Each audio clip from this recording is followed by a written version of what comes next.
John Edwards, Jim Powers, inside the high school caravan. Week number 2 of the playoffs, and for as many times as I've done this, Jim, I can't seem to get the open right. We get into these areas where it's multiple takes on the open, and it's kind of embarrassing at this point for me. Well, you know what? You should be used to it, number one. So, but that's okay. It makes it a lot of fun and gets us at least loosened up a little bit before we start talking the serious stuff. And playoff season's here, and last week didn't disappoint. We saw some of the usual suspects take care of their business, but then you saw in one district alone the number one and the number two teams go down, and you saw one of those games over St. Charles West, where the number two goes down to the number seven MICDS. So this is once again, and I said it on my hit on 550 KTRS earlier this week. You win and you go home, and everybody starts at 0-0. We lost half the state in 1 week because of the playoffs, and I think it's great. Yeah, shameless plug for 550 KTRS there. Nicely done. But our game last week, Jim, you talk about St. Charles West and MICDS. St. Charles West, I'm still completely baffled by that game, just from the standpoint that Dre Kelly in the first half racks up 286 yards. He racks up 4 touchdowns in the first half, and they're up 27-10.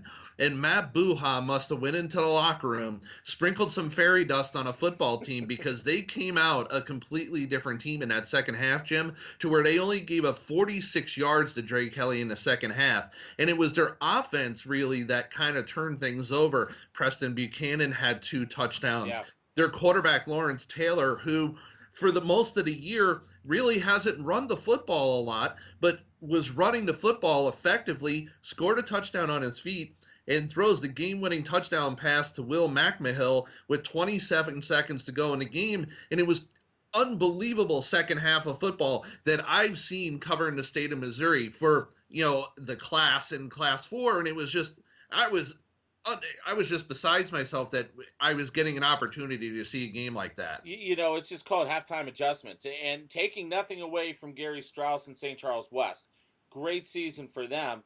But I think Matt Bruja did a fantastic job in making some changes in the halftime locker room. And that's exactly how they won that game. They tightened up a few things defensively. They made some adjustments on the defensive line that was huge in stopping the running game. But then offensively, I think they saw a few things on tape out of the first half. And they were able to do some different things and convert some big plays and get the W's. So that's what you call halftime adjustments, and I think MICDS did a phenomenal job in making those adjustments. Moving forward, they're the number 7 seed. They get to move on to this week to play, a very good U City team. And the scary part is Gary Strauss has been around at St. Charles West for a while now. Matt Buha is a first-year coach, and not taking anything away from Gary Strauss because he is a phenomenal coach, but he got out-coached in that game against a first-year head coach in Matt Buha. And you know what? I would be afraid if whoever I'm playing this week, if I'm the team that's going up against MICDS, because they had more opportunities in that second half other than what they did late in the game. And the one thing I'm going to say is, you know what?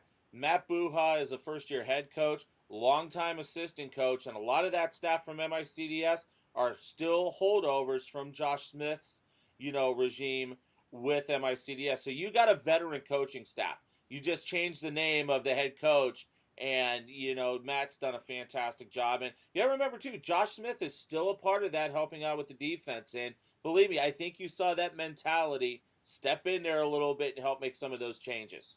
And also they have what I call the X factor in Michael Neighbors, their Yeah. kicker, because the kid can bomb some. We saw him during warm-ups with the wind at his back kicking 50-yarders, and they were right down the center. So they have an X factor coming into this week.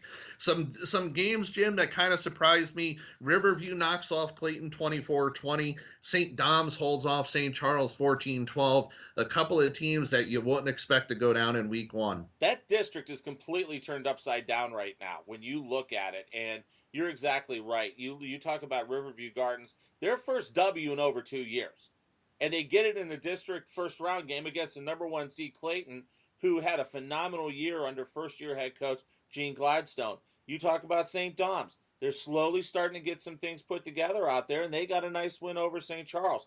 That district's getting real interesting. The only one that held serve was U City, getting their W, in the 3-6 matchup. So U City, I think, right now is in the driver's seat in that district. And for Jamison Allen and that program, I'm really happy to see where they've come in the last couple years.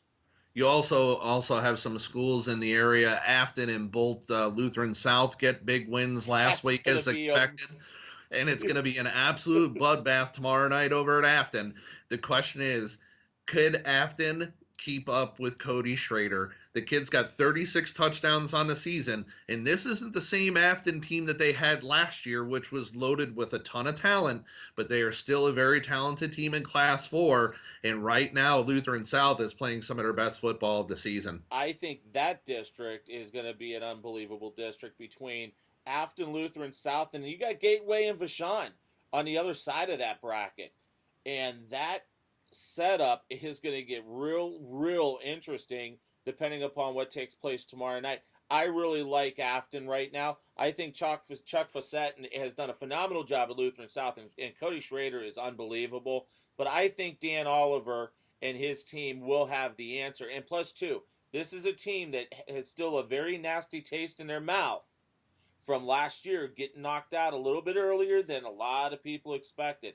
And when you look at the brackets, Afton's got a pretty good look to get through, but here's the chop buster with the whole thing. You get to the state semifinal, guess what? You got to play Webb City. But and I'll use this as a scenario.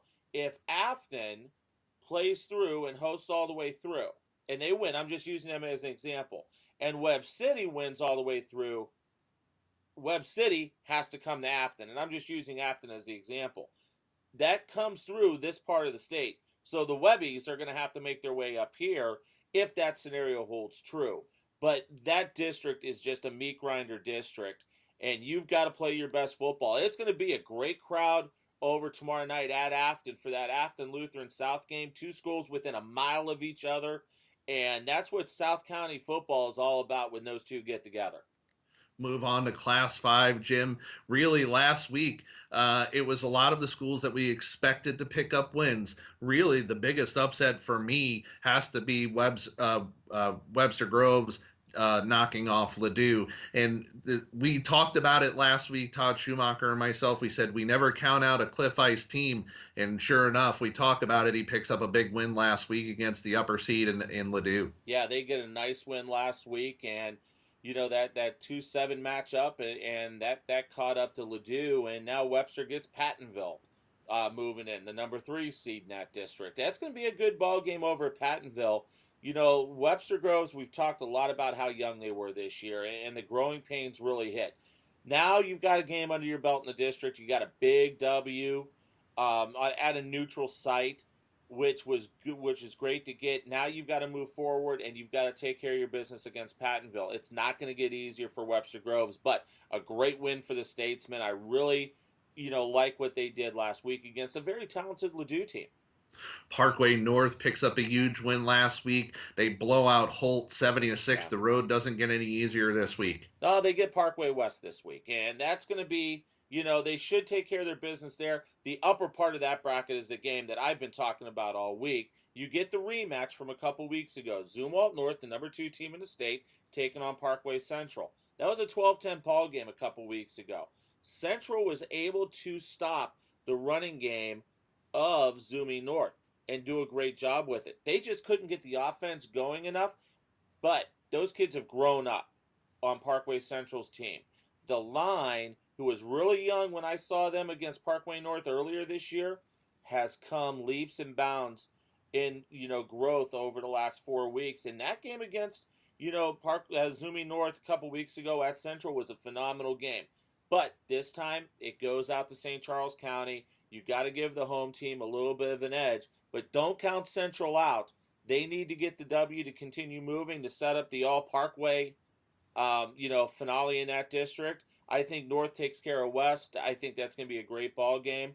But really, I think a lot of eyes in Class 5 are going to be looking at the top part of that bracket in that district between North and Parkway Central.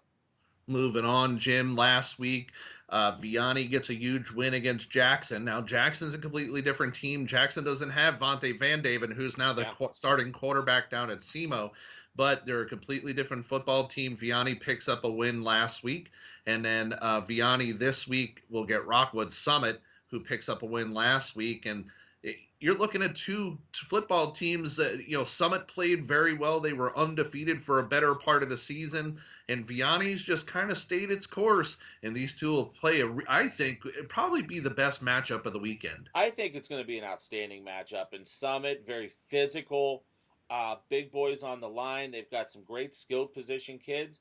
And Vianney, you said it. They lost the games we figured they would lose. They lost, to CBC.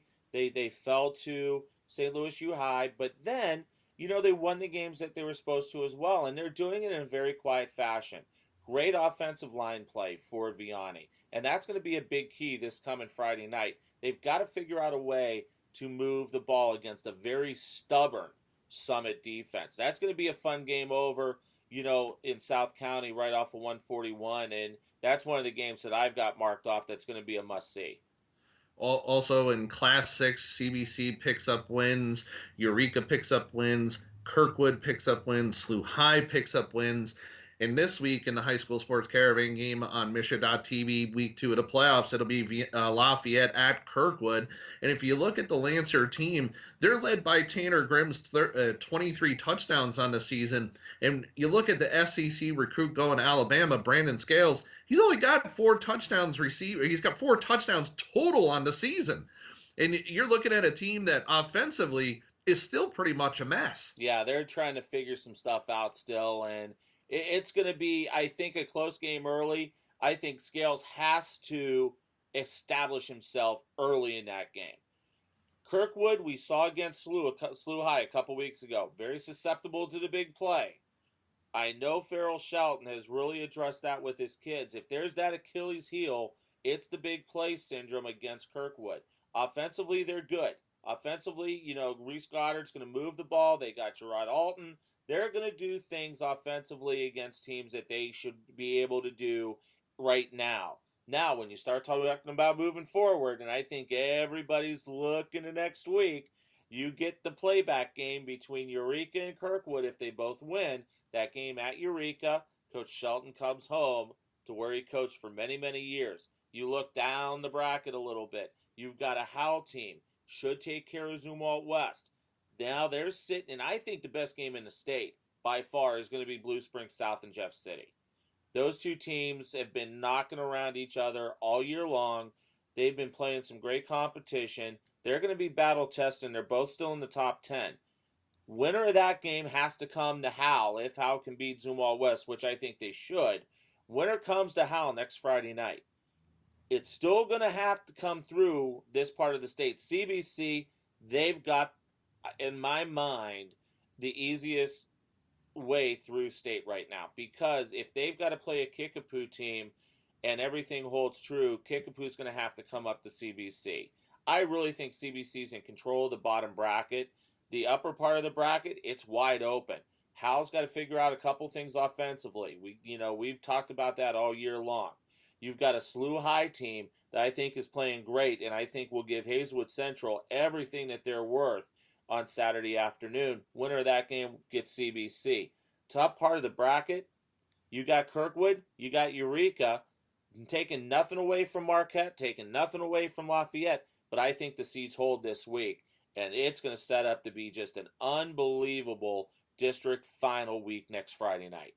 Oh, why not? I mean, yeah, of course, it's going to be an outstanding district final week. And unfortunately, the Caravan won't be there with Misha.tv because we're going to be throughout the rest of the part of the state during soccer championships, swimming championships during that weekend. So we're kind of scattered all over the place. But for that weekend, well, unfortunately, but we understand there are circumstances that we just can't control. And that's the great thing, too, with what we've got with the Caravan.